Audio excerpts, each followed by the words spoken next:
safu ya ushambuliaji ya Simba ni mbovu, wangekuwa Yanga wangeshinda hata goli 10. Ni maneno ya Mchome Mapovu, ambapo unaweza kusema VAR ya hapa Tanzania. Mchome Mapovu ameweza kufunguka kile kilichotokea baada ya klabu ya Simba Sport Club kuweza kupokea kipigo cha goli 2-0 mbele ya Al Masry, ambapo kwa mjibu wa Mchome Mapovu anasema katika timu ambazo Simba ishakutana kwenye hatua ya robo finali ambapo wamekutana nayo mara 6, basi hamna timu mbovu kama Al Masry, ila ni timu mbovu.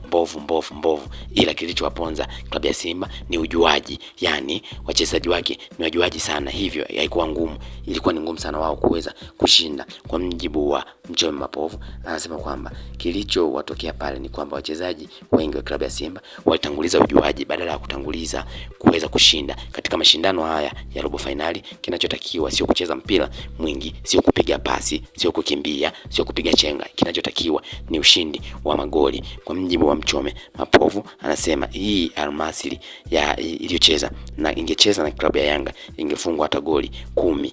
Iweza kuzungumza hayo, ambapo anadai kwamba kitu ambacho kiliweza kuwaponza klabu ya Simba ni pamoja na wachezaji kuwa wajuaji. Wachezaji ni wajuaji, yani namchukua mchezaji kama Elia Mpanzu, yeye alikuwa anakimbia sana, yani anakimbia lakini akifika mwisho mpira anaupoteza mwenyewe au anaugongesha au anaunyang'anya. Ukimchukua kama mchezaji Ateba, yani walikuwa ni wajuaji sana, kila kitu wanataka kufanya wenyewe, yani wanataka wafunge wenyewe, wapige chenga wenyewe, wapige pasi wenyewe, yani wadribu wenyewe. Hicho kitu wao Waarabu wakaamua kuachia, na ndio maana wakaamua waache wacheze, wakacheza sana wao, ila wao wakawa wamepanga mpango mmoja kwamba wao ni kushinda tu, na ndio maana wakaweza kushinda. Ni timu ambayo ni mbovu sana. Light kama ingeweza kucheza na klabu kama ya Yanga, basi ingeweza kushinda hata goli 10, kwa kuwa ni timu mbovu kuliko hata timu zilizopo kwenye ligi yetu ya NBC Premier League. Aliweza kufunguka Mchome Mapovu baada ya klabu ya Simba